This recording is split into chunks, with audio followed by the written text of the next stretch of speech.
प्यारे दोस्तों, बहुत बहुत स्वागत है आपका अपने चैनल सावित्री साथ अकेडमी में। तो फ्रेंड्स, जैसा कि आपको पता है कि हम इस चैनल पर हिंदी साहित्य UGC net, JRF set, TGT, PGT की तैयारी करते हैं। मैंने आपसे कई बार कहा था कि यदि आप टॉप 50 यानी 50 रचनाकारों को आप अच्छे से तैयार करते हैं, जिस तरह आज मैंने इस पीडीएफ में तैयार किया है, तो उस तरह आप तैयारी करेंगे तो आपकी तैयारी में बहुत चार चांद लगेगा। ठीक है, तो चलिए पहले देख लेते हैं कि किस तरह से आपको एक रचनाकार को या एक कवि को, लेखक का जीवन वृत्त किस तरह से आपको याद करना है, उनका संपूर्ण साहित्यिक परिचय जो कि आपके पेपर में आता है। तो भारतेंदु जी के बारे में मैंने यहाँ लिया है और इसके पहले 8-10 लोगों को मैंने ऑलरेडी बना के रखा है। तो कुछ और ऐसे हैं जिनको मैं आपको दिखाती जाऊंगी और आपको सेम टू सेम ऐसा ही बना के पढ़ना है। ठीक है, देखते हैं। भारतेंदु हरिश्चंद्र का जन्म भाद्रपद ऋषि पंचमी संवत 1907। अब आपको संवत भी ध्यान रखना है, आपको सन भी ध्यान रखना है, को हुआ था, यानी कि 9 सितंबर 1850 को सोमवार के दिन प्रातःकाल काशी में हुआ था। इसके बाद देखते हैं कि यद्यपि राधा कृष्णदास ने अपना जन्म भाद्रपद शुक्ल सप्तमी 1907 यानी कि 9 सितंबर 1850 ही बताया है। आप बता पाएंगे तो बताइए कि राधा कृष्णदास का संबंध भारतेंदु हरिश्चंद्र से क्या है। दोनों संबंधी हैं, आप बताएं तो जरूर कमेंट सेक्शन में लिखें। भारतेंदु जी सेठ अमीचंद के वंश की चौथी पीढ़ी के संतान थे। कहा जाता है कि इनके पूर्वज अंग्रेजों के बहुत बड़े वफादार थे। सेठ अमीचंद का अंग्रेजों के साथ व्यापारिक संबंध था। फिर देखते हैं कि रॉबर्ट क्लाइव के द्वारा धोखा मिलने पर अमीचंद सदमे में पागल हो गए थे। भारतेंदु के परदादा फतेह चंद, दादा हर्षचंद तथा पिता गोपाल चंद उपनाम गिरधर दास सभी अंग्रेजों के विश्वास पात्र रहे थे। नेक्स्ट है कि भारतेंदु के पिता गोपाल चंद्र उर्फ गिरधर दास विद्वान व्यक्ति के साथ प्रसिद्ध कवि, सधे नाटककार और वैष्णव धर्म के बहुत बड़े उपासक थे। अगला है कि गिरधर दास की मात्र 27 वर्ष की अवस्था में मृत्यु हो गई। इतने कम उम्र में ही उन्होंने 40 ग्रंथों की रचना की। भारतेंदु जी ने अपने पिता द्वारा रचित नहुस को प्रथम नाटक माना और उन्हें प्रथम नाटककार, ठीक है, इंपॉर्टेंट है, पेपर में आपके पूछा जाता है। पिता की अल्पायु में ही मृत्यु हो जाने से भारतेंदु की पढ़ाई विधिवत नहीं हो सकी। कुछ समय ही वे बनारस के क्वींस कॉलेज में पढ़े। नेक्स्ट है कि 11 वर्ष की अल्पवयः में ही भारतेंदु जी संस्कृत का विधिवत ज्ञान प्राप्त कर लिए थे। जनश्रुति है कि 5 वर्ष की उम्र में ही भारतेंदु जी पिता की रची पंक्ति ले बयोढ़ा ढाढ़े भये श्री अनिरुद्ध सुजान की दूसरी पंक्ति नहीं वाणासुर की सैन्य को हनन में लगे भगवान गढ़ दिए थे। ठीक है, यानी उन्होंने 5 वर्ष की अवस्था में जिस पंक्ति की रचना की थी। ठीक है, पहली पंक्ति ये, दूसरी पंक्ति ये। आगे देखते हैं कि भारतेंदु की माता की मृत्यु होने के बाद पिता ने दूसरी शादी कर ली। विमाता से 2 संतानें हुई किंतु दोनों मर गए। भारतेंदु जी का विवाह 1868 के अगहन महीने में शिवालय के रईस लाला गुलाब राय की पुत्री मन्नो देवी से हुआ। भारतेंदु जी अपने वैवाहिक जीवन से खुश नहीं थे किंतु पत्नी को सदा सुखी रखते थे। भारतेंदु जी को 3 संतानें हुईं, 2 पुत्र एवं 1 पुत्री। दुर्भाग्यवश दोनों पुत्रों की बचपन में ही मृत्यु हो गई। पुत्री विद्यावती ही उनकी इकलौती संतान के रूप में रही। भारतेंदु जी करीब 35 वर्ष तक जीवित रहे। सन 1885 की 6 जनवरी रात्रि 9:45 बजे उनका देहांत हो गया। भारतेंदु बहुत ही उदार, विनम्र, मिलनसार और आत्माभिमानी तथा दानशील व्यक्ति थे। भारतेंदु जी ने पहली बार साहित्य को सामाजिक कर्म की अवधारणा से जोड़ा। सन 1870 में कविता वर्धनी सभा की स्थापना की। कविता वर्धनी सभा के द्वारा काशीनाथ खत्री का बाल विधवा संताप तथा अंबिका दत्त व्यास का गो संकट नाटक का मंचन हुआ। ठीक है, इंपॉर्टेंट है ये भी। सन 1873 में सिटी रीडिंग सभा को पेनी रीडिंग क्लब नाम देकर नाट्य मंचन के लिए व्यवस्थित किया। ये भी बहुत इंपॉर्टेंट है पेपर के लिए। नेक्स्ट है कि पेनी रीडिंग क्लब में भारतेंदु जी के पढ़े गए लेख हरिश्चंद्र मैगजीन और हरिश्चंद्र चंद्रिका में प्रकाशित होते थे। ये भी महत्वपूर्ण है। नेक्स्ट है वल्लभ संप्रदाय में दीक्षित भारतेंदु जी धर्म और ईश्वर संबंधी विचारों के प्रचार हेतु सन 1873 में तदीय समाज की स्थापना करते हैं।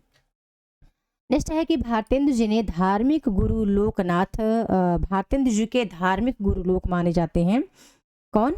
साहित्य में शिव प्रसाद सितारे हिंद। तो ये शिव प्रसाद सितारे हिंद के शिष्य थे भारतेंदु।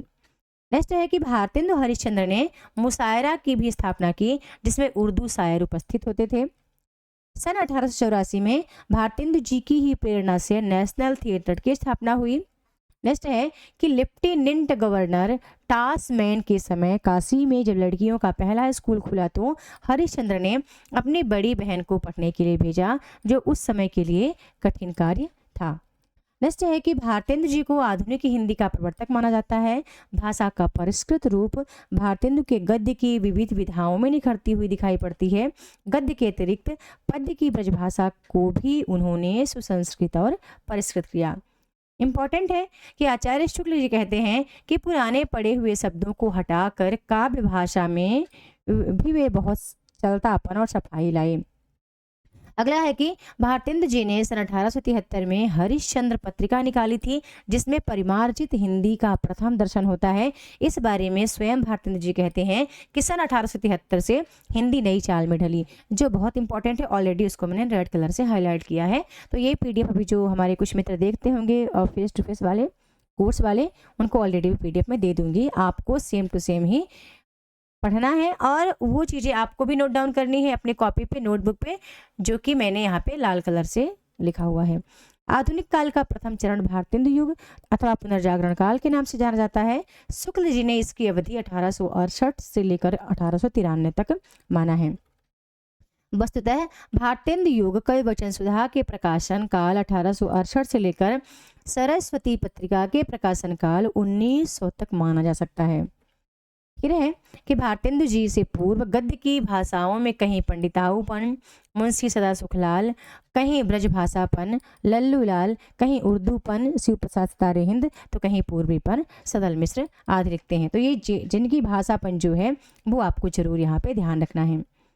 नेक्स्ट है कि भारतेंदु के समय में कविता में रीतकालीन प्रवृत्तियां पूरी तरह समाप्त नहीं हुई थी। इस काल में भी कविगण राधा कृष्ण के मधुर प्रेम को आधार बनाकर श्रृंगारी कविताएं लिख रहे थे तथा उनका ध्यान नवीन विषयों की ओर हुआ। अगला है कि आचार्य रामचंद्र शुक्ल कहते हैं कि भारतेंदु जी एक ओर पद्माकर और द्विजदेव की परंपरा में दिखाई पड़ते हैं, तो दूसरी ओर स्त्री शिक्षा तथा समाज सुधार आदि पर भी व्याख्यान देते पाए जाते हैं।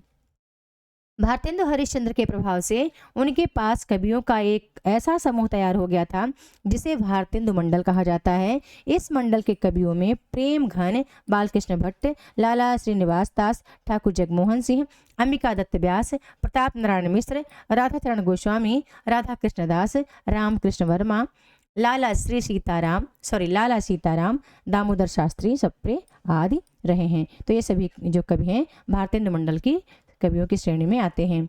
हिंदी में आलोचना की शुरुआत भारतेंदु जी के नाटक नामक निबंध से ही माना जाता है। नेक्स्ट है कि भारतेंदु जी ने हिंदी साहित्य के सर्वप्रथम अभिनीत नाटक जानकी मंगल, जो कि शीतला प्रसाद त्रिपाठी द्वारा लिखित है, में लक्ष्मण की भूमिका निभाई थी। इसी प्रकार नील देवी नाटक में पागल की भूमिका तथा सत्य हरिश्चंद्र नाटक में हरिश्चंद्र की भूमिका निभाई थी। भारतेंदु ने अपनी कविता दशरथ विलाप और फूलों का गुच्छा खड़ी बोली में लिखा है। इंपॉर्टेंट है, आपके पेपर में कई दफा आ भी चुका है। भारतेंदु जी उर्दू में रसा उपनाम से रचनाएं करते थे, ये भी बहुत इंपॉर्टेंट है। फिर है कि भारतेंदु हरिश्चंद्र को भारतेंदु की उपाधि सन 1880 में काशी के पंडित रघुनाथ राव द्वारा प्रदान की गई। हाँ, इससे पहले सार सुधानिधि पत्रिका ने भी यह उपाधि देने का प्रस्ताव किया था। ये भी बहुत इंपॉर्टेंट है आपके पेपर के लिहाज से।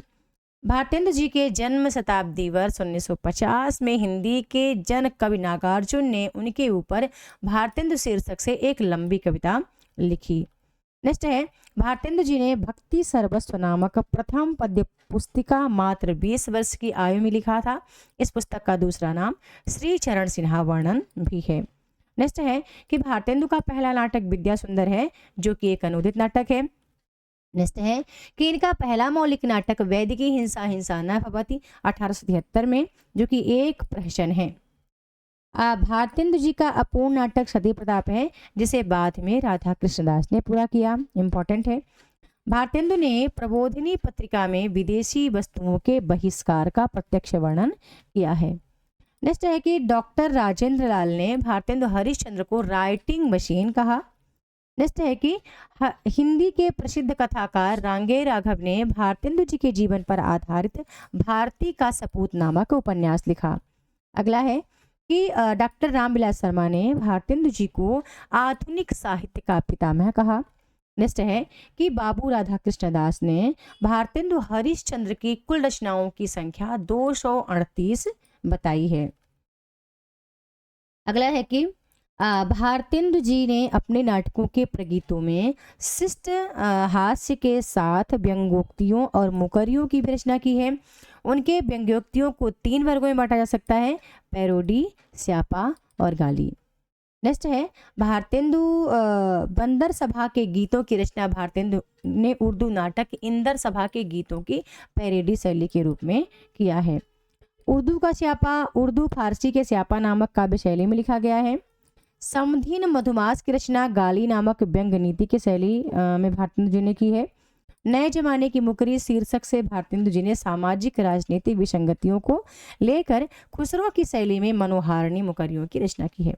ठीक है, जितनी इंपॉर्टेंट है मैंने ऑलरेडी यहाँ पर चीज़ों को नोट डाउन किया है। यदि वो टॉप 50 आप रचनाकार पढ़ लेते हैं तो मेरे ख्याल से आप साहित्य को आपको ज़्यादा रटना ही नहीं पड़ेगा। जब आप नेट की तैयारी के लिए आएंगे तो आपको लगेगा कि अरे इनको तो हमने पढ़ा हुआ है, इनके बारे में आप मतलब कि 40% चीज़ें तो आप इनका संपूर्ण जीवन वृत्त पढ़ के समझ सकते हैं।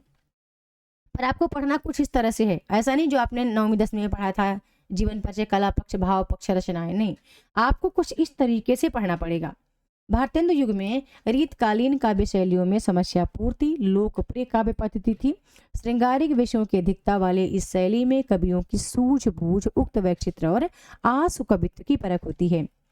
भारतेंदु जी का काव्य संग्रह फूलों का गुच्छा में कुल 36 पद हैं, जिसमें उर्दू की 13 लावनियां हैं। ये लावनियां अत्यंत साधारण और दोषपूर्ण हैं। भारतेंदु ने सतसई श्रृंगार काव्य में बिहारी सतसई के 85 दोहों पर कुंडलियां बनाई हैं। प्रेम माधुरी भारतेंदु जी की सर्वश्रेष्ठ काव्य कृति है। इस संग्रह में 2 दोहें, 46 कवित्व और 85 सवयें हैं। कवित्व सवैया पर आधारित इनका यह एकमात्र संग्रह है। काशी नागरी प्रचारणी सभा द्वारा भारतेंदु ग्रंथावली भाग 1 और भाग 2 का प्रकाशन किया गया है। नेक्स्ट है कि बाबू श्याम सुंदर दास द्वारा नाटक एकावली का प्रकाशन इंडियन प्रेस से सन 1927 में किया गया था। नेक्स्ट है कि बाबू राधा कृष्ण दास ने भारतेंदु हरिश्चंद्र के कुल नाटकों की संख्या 20 माना है। अब आते हैं इनके भारतेंदु जी की रचनाओं की ओर। देख लेते हैं इनके काव्य संबंधी रचनाएं कौन कौन सी हैं जिनको आपको याद रखना ही रखना है। बाकी इनके 70 काव्य रचनाएं देखने को मिलती हैं, पर हमें कुछ हैं जो कि ध्यान रखना है। भक्ति सर्वस्व प्रथम काव्य कृति है, 1870 में प्रकाशित है। प्रेम मलिका 1871 में प्रकाशित। प्रेम माधुरी 1875। प्रेम तरंग 1877। उत्तरार्ध भक्तमाल 1877 में ही। गीत गोविंदानंद 1878 में। वर्षा विनोद बहुत इंपॉर्टेंट महत्वपूर्ण है 1880 में। फूलों का गुच्छा भी इंपॉर्टेंट है 1882 में। प्रेम फुलवारी 1883 में। बकरी विलाप, दशरथ विलाप, विनय प्रेम 50 1881 में प्रकाशित। राग संग्रह 84 में। मधुकुल 80 में। सतसई श्रृंगार 78 में। फिर इसके बाद होली को छोड़ दीजिए, प्रेम प्रलाप इंपॉर्टेंट है। फिर इसके बाद तन्मय लीला, सुमनांजलि भी इंपॉर्टेंट है, बंदर सभा भी, और इनका नए जमाने की मुकरी भी, और कृष्ण चरित्र। एक इनका और भी इनकी रचना है रिपनाष्टक करके, लॉर्ड रिपन की प्रशंसा में इन्होंने लिखा था, तो जिसका जिक्र यहाँ पे नहीं है वो भी आपको ध्यान रखना है। उपन्यास की बात करूँ तो पूर्ण प्रकाश 1890 में, चंद्रप्रभा 1890 में। उपयुक्त दोनों उपन्यासों को मराठी से अनुदित एक सामाजिक उपन्यास माना जाता है। रेखा चित्रण का था एक कहानी, कुछ आप बीती कुछ जग बीती 1875। निबंध इन्होंने कई तरह के निबंध लिखे हैं। साहित्यिक निबंध इनके, साहित्यिक और सांस्कृतिक निबंध है खुशी, हिंदी भाषा, भारतवर्ष की उन्नति कैसे हो सकती है, जातीय संगीत, संगति नहीं संगीत होगा, ग्रीष्म ऋतुवाद, ऐतिहासिक या जीवनी परक इनके निबंध हैं। बूंदी का वंश, कश्मीर कुसुम, कालचक्र, रामायण का समय, महाराष्ट्र देश का इतिहास। इसमें रामायण का समय भी पेपर में आपके आ चुका है, और जातीय संगीत भी पेपर में आ चुका है। ऐतिहासिक निबंध इनके हैं कालिदास, वल्लभाचार्य, जयदेव, रामानुजाचार्य, शंकराचार्य, शुकरात, नेपोलियन तृतीय। इसको छोड़ दीजिए, ठीक है। यहाँ पे कुछ चीज़ें छोड़ दीजिए जो कि पेपर में आपके नहीं आते हैं। इनके कुछ धार्मिक निबंध हैं, तदीय सर्वस्व है, वैष्णव सर्वस्व है, वल्लभ सर्वस्व है, मार्गशीर्ष महिमा है, हिंदी कुरान शरीफ, यीशु ख्रिस्ट, वैश्य कृष्ण, वैष्णवता और भारतवर्ष आदि। इनके हास्य व्यंग संबंधी कुछ यहाँ पे निबंध हैं। ईश्वर बड़ा व्याख्यान है, इंपॉर्टेंट है। लेवी प्राण लेवी भी इंपॉर्टेंट है। पांचवें पैगंबर भी इंपॉर्टेंट है। फिर रिपोर्टार संबंधी निबंध इनका दिल्ली दरबार दर्पण है, जो कि हमारे पाठ्यक्रम में लगा है। यात्रा संबंधी इनके निबंध हैं सरयू पार की यात्रा, वैद्यनाथ की यात्रा, हरिद्वार तथा जनकपुर की यात्रा, लखनऊ, जबलपुर आदि की यात्रा। कला संबंधी इनका निबंध है संगीत सार, और एक निबंध इनका नाटक है। प्रहसन संबंधी इनके निबंध हैं स्वर्ग में विचार सभा का अधिवेशन, सबै जात गोपाल की, बसंत पूजा, जाति विवेकनी आदि। इनके कुछ पुरातत्व संबंधी भी निबंध हैं, आप यहाँ पे देख लीजिएगा। काशी एवं मणिकर्णिका ये भी इंपॉर्टेंट है। बोध गया के लेख भी इनका इंपॉर्टेंट है। अब इन्होंने कुछ संपादकत्व किया है, तो इन्होंने कई वचन सुधा पत्रिका के लिए काम किया था। 1868 में प्रकाशित होती है ये मासिक, पाक्षिक और बाद में साप्ताहिक हो गई थी। हरिश्चंद्र चंद्रिका 1873 में मासिक, पूर्व के 8 अंकों का प्रकाशन हरिश्चंद्र मैगजीन के नाम से और 9वां अंक हरिश्चंद्र चंद्रिका के नाम से प्रकाशित होता है। बाला बोधनी 1874 में स्त्री शिक्षा से संबंधित मासिक पत्रिका है। फिर इन्होंने नाटक लिखे हैं। भारतेंद्र हरिश्चंद्र के नाटकों को 3 वर्गों में रखा गया, मौलिक, अनुदित और अपूर्ण। देख लेते हैं मौलिक नाटक कौन कौन से हैं। इनका पहला नाटक प्रवास है, जो कि 1868 में प्रकाशित हुआ था। फिर है वैदिकी हिंसा हिंसा न भवति 1873 में। फिर है सत्य हरिश्चंद्र 1875 में प्रकाशित। प्रेम जोगिनी 1875 में। विशेष विषमौसम 1876 में। श्री चंद्रावली 1876 में ही। भारत जननी 1877 में। भारत दुर्दशा 1880, नील देवी 81, अंधेर नगरी 81, सती प्रताप 1883 में और नव मल्लिका प्रकाशित है। ध्यान रखिएगा, सती प्रताप के बारे में पेपर में पूछा गया था, जो कि आपको यहाँ मिलेगा कि गीत राष्ट्र है और गीत रूपक है, तो आपको अभी पेपर में यहाँ पे खुद ही मेंशन है, मिलेगा। ये मेरा आज का पीडीएफ नहीं है, मैंने कहा कि ये पीडीएफ सब मेरे 2021-22 की ऑलरेडी है। मैं अभी कोई चीज़ अपडेट नहीं बना रही हूँ। जो मैंने आज तक कोर्सेज से पढ़ाए हैं, केवल वही चीज़ें मैं आपके साथ मेंशन कर रही हूँ, ठीक है। तो ये चीज़ें मेरी पढ़ाई हुई हैं, 2022 का पीडीएफ है मेरा, ठीक है। विद्या सुंदर का प्रकाशन 1868 है। यतीन्द्र मोहन के बांग्ला नाटक का अनुवाद। पाखंड विडम्बना 1872 है। कृष्ण मिश्र के प्रबोध चंद्रोदय के तृतीय अंक का अनुवाद। धनंजय विजय 1873 में ही। कंचन कवि के नाटक का अनुवाद। कर्पूर मंजरी 1875। राजशेखर कवि के प्राकृत भाषा की रचना का अनुवाद। मुद्रा राक्षस 1878 में। विशाख दत्त के नाटक का अनुवाद। दुर्लभ बंधु 1880 में। इसे वंशपुर का महाजन नाम से भी जाना जाता है, ठीक है। यह शेक्सपियर के अंग्रेजी नाटक मर्चेंट ऑफ वेनिस का अनुवाद है। 7वां है मृच्छकटिकम, अप्रकाशित है, संस्कृत नाटक से अनुवादित है ये, ठीक है। अब देखते हैं इनके अपूर्ण नाटक कौन कौन से हैं। तो प्रवास इनका अपूर्ण नाटक है। रत्नावली अपूर्ण नाटक है। नव मल्लिका अप्रकाशित होता। मृच्छकटिकम इनका अपूर्ण नाटक है, ठीक है। आगे चलते हैं, इनके कुछ अब देखते हैं कि नाटक कौन कौन से हैं इनके, ठीक है। नाटक विधा की रचना कौन से है, नाटिका कौन सी है, हास्य कौन से हैं, गीत रूपक कौन है। देखिए सती प्रताप के बारे में पेपर में आया था, गीत रूपक, ठीक है। रूपक और पाषण पैरोडी कौन है, लास्य रूपक कौन है, ठीक है। नाट्य गीत रचना इनकी कौन सी है, व्यायोग कौन सा है, सट्टक कौन सा है। तो कर्पूर मंजरी जो है इनका सट्टक है। फिर व्यायोम धनंजय विजय है। नाट्य गीत भारत जननी है, ठीक है। फिर भाना शैली में लिखा गया है जहर की जहरीली दवा।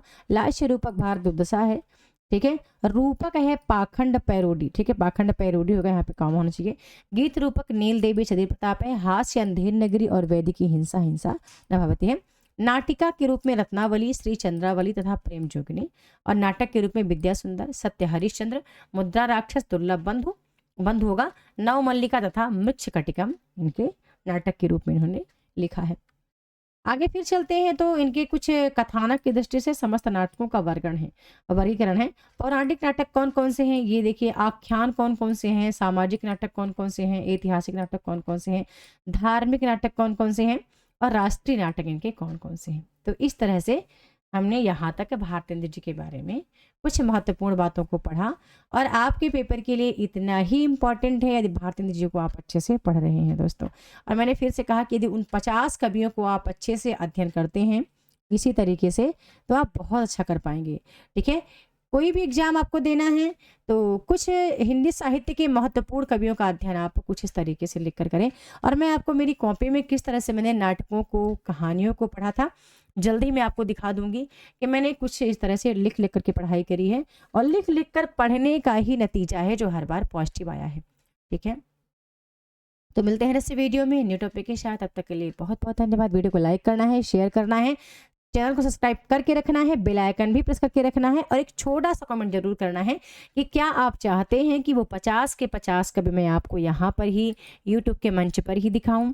ठीक है, 10 तो मैं खुद ऑलरेडी अपलोड करूंगी। ठीक है, मेरी दिली इच्छा कि 10 मैं अपलोड करूं ताकि आपको एक आइडिया लगे कि दरअसल कितना जरूरी है किसी महत्वपूर्ण कवि का साहित्यिक जीवन परिचय पढ़ना। ठीक है, संपूर्ण साहित्यिक जीवन पढ़ना, ऐसे नहीं जो हम 9वीं 10वीं में पढ़े थे वो नहीं। ठीक है, जीवन वृत्ति कुछ इस तरह से आप पढ़ते हैं कि जो आपके पेपर के लिए बहुत महत्वपूर्ण भी हो। ठीक है, तो कमेंट सेक्शन में जरूर लिखिए। मिलते हैं नेक्स्ट वीडियो में न्यू टॉपिक के साथ।